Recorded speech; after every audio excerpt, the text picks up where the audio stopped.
Friends, welcome to serial mini bytes channel. Muthu coffee ரொம்ப மட்டமாக இருக்குது, போய் ஜூஸ் கொண்டு வான்னு சொல்கிறாரு. மீனா முத்துக்கிட்ட பாட்டிக்கு புடவை ஒன்றும் சேர்ந்து வாங்கிடலான்னு சொல்கிறாங்க. இந்நேரமாக பார்த்து ஷாப்கீப்பர், எந்திரிங்க, நீங்கள் கொண்டு வந்ததெல்லாம் கவரிங் நகைன்னு அலப்பறையை கலப்புறாரு. முத்து, நாங்கள் தங்க நகையை தான் உங்ககிட்ட கொடுத்தோம்னு சொல்கிறாரு. இதற்கு ஷாப்கீப்பர், இல்லை நீங்கள் கவரிங் நகைங்க அப்படின்னு சொல்கிறாரு. உடனே முத்து, நீங்கள் மாற்றிருக்கீங்க அப்படின்னு திரும்பி சொல்ல, சுற்றி கேமரா இருக்குது, வேணா எடுத்து பார்த்துக்கோ, பக்கத்தில் இருக்க கடை பையன்கிட்ட, ஏப்பா போலீஸ்க்கு ஃபோன் பண்ணுப்பா அப்படின்னு சொல்கிறாரு. இந்நேரமாக பார்த்து ஓனர் வராரு. மீனா, என்னம்மா ஆச்சுன்னு கேட்குறாரு. ஷாப்கீப்பர், கவரிங் நகையை கொண்டு வந்து ஏமாத்துறாங்க சார் அப்படின்னு சொல்கிறாரு. முத்து, தங்க நகை எப்படி கவரிங்காக மாறும்னு கேட்குறாரு. ஓனர், நீங்கள் கொண்டு வந்தது தங்கன்னு உங்களுக்கு எப்படி தெரியும் அப்படின்னு கேட்குறாரு. இதை கேட்டு முத்துவும் மீனாவும் ஷாக் ஆகிறாங்க. உடனே அவர், இல்லை இவ எனக்கு தெரிஞ்ச பொண்ணு தான், போலீஸ்லாம் கூப்பிட வேணான்னு சொல்லிடுறாரு. முத்துவும் கோவமாக அங்கேருந்து வீட்டுக்கு கிளம்புறாரு. முத்து கோவமாக கார் ஓட்டிட்டு வர்றாரு. மனோஜ் தான் கவரிங் நகையை மாற்றிருப்பான்.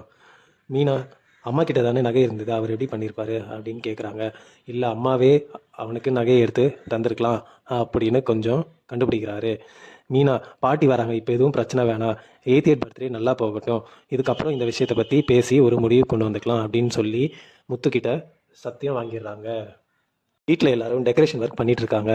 விஜயா, இப்போ எதுக்கு இதெல்லாம் கேட்க, அண்ணாமலை, எங்கள் அம்மாவுக்கு நான் செய்கிறேன், எல்லாரும் சேர்ந்து ஹெல்ப் பண்ணுங்க அப்படின்னு சொல்கிறாரு. விஜயும் மனோஜும் நம்ம மாட்டிக்க மாட்டோம்னு பேசிக்கிறாங்க. இப்போ முத்துவும் மீனாவும் என்ட்ரி கொடுக்குறாங்க. மீனா, அப்பா எவ்வளோ சந்தோஷமாக இருக்காரு பாருங்க, இப்போ எதுவும் பிரச்சனை பண்ணாதீங்க அப்படின்னு கெஞ்சி கேட்டுக்கிறாங்க.